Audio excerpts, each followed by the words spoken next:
آداب 8 بجے کی خاص خبروں میں آپ کا خیر مقدم ہے۔ میں ہوں صبیہ خان۔ مرکزی وزارت داخلہ کے ذرائع نے کہا کہ NPR اپڈیٹ کرنے کے دوران Aadhaar number, mobile number, driving licence اور ووٹر ID کارڈ کے بارے میں جانکاری مانگی جا سکتی ہے، حالانکہ اس کے لیے دستاویز نہیں مانگے جائیں گے۔ NPR کو اپڈیٹ کرتے وقت نہ تو کسی طرح کے دستاویز مانگے جائیں گے اور نہ ہی کوئی بایو میٹرک ڈیٹا لیا جائے گا۔ ذرائع کے مطابق NPR کو صرف اپڈیٹ کیا جا رہا ہے، جس میں پہلے سے ہی 119 کروڑ لوگوں کا ڈیٹا بیس ہے۔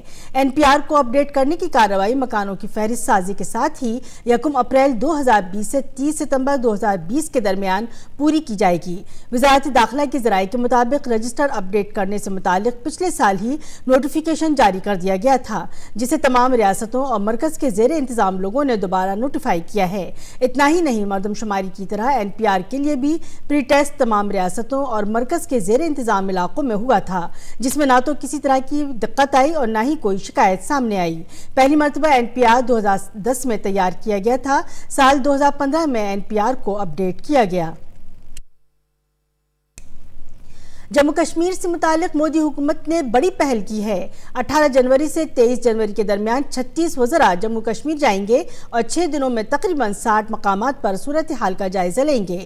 دفعہ 370 ہٹنے کے بعد جموں کشمیر کو ہونے والے فائدے کے بارے میں لوگوں کو جانکاری دیں گے اور مرکز کے زیر انتظام علاقے سے متعلق مرکز کے منصوبوں پر بھی لوگوں سے بات چیت کریں گے۔ پارلیمنٹ کا بجٹ اجلاس آئندہ 31 جنوری سے شروع ہو رہا ہے اور یہ اجلاس 3 اپریل تک چلے گا۔ اس دوران کچھ دنوں کی تعطیل رہے گی۔ صدر جمہوریہ رام ناتھ کووند 31 جنوری کو صبح 11 بجے پارلیمنٹ کے دونوں ایوانوں اور لوک سبھا اور راجیہ سبھا کے مشترکہ اجلاس سے خطاب کریں گے۔ بجٹ اجلاس کے پہلے مرحلے میں دونوں ایوانوں کی کارروائی 11 فروری کو ملتوی ہو جائے گی اور پھر دوسرا مرحلہ 2 مارچ سے شروع ہوگا۔ دلی میں منعقد باوقار رائے سینا ڈائیلاگ میں عالمی چیلنجوں اور بھارت کے رول کو لے کر بات چیت ہو رہی ہے۔ اس اجلاس کا آج آخری دن ہے۔ اجلاس کے دوسرے دن کل وزیر خارجہ ایس جے شنکر نے رائے سینا ڈائیلاگ میں کہا کہ ہم دہشت گردی سے سختی سے نمٹ رہے ہیں، اب ہم بچنے والے نہیں ہیں بلکہ فیصلہ لینے والے بنیں گے۔ وزیر خارجہ ایس جے شنکر نے کہا کہ ایک وقت تھا جب ہم کام کے مقابلے باتیں زیادہ کیا کرتے تھے، لیکن اب تبدیلی آ رہی ہے۔ وزیر خارجہ نے بھارت چین روابط پر کہا کہ دونوں ممالک کے لیے روابط میں توازن اہم ہے، ہمیں ایک دوسرے کے ساتھ چلنا ہوگا۔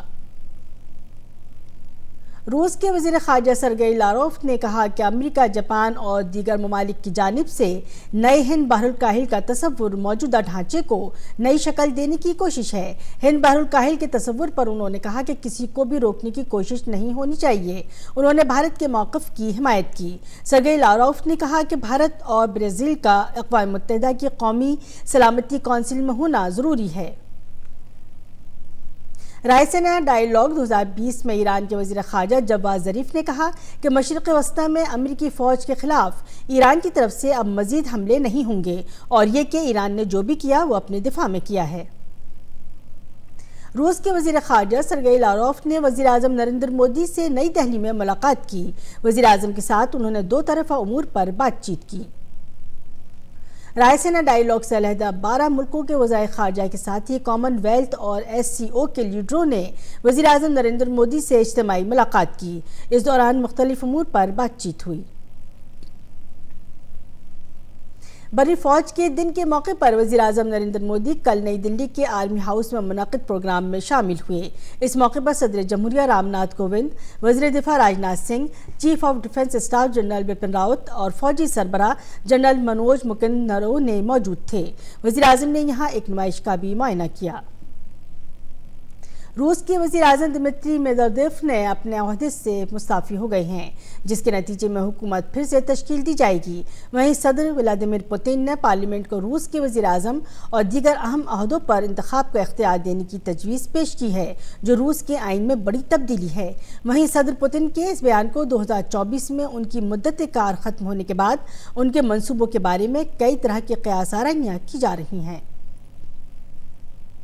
خبروں میں اتنا ہی، اجازت دیجیے، آداب۔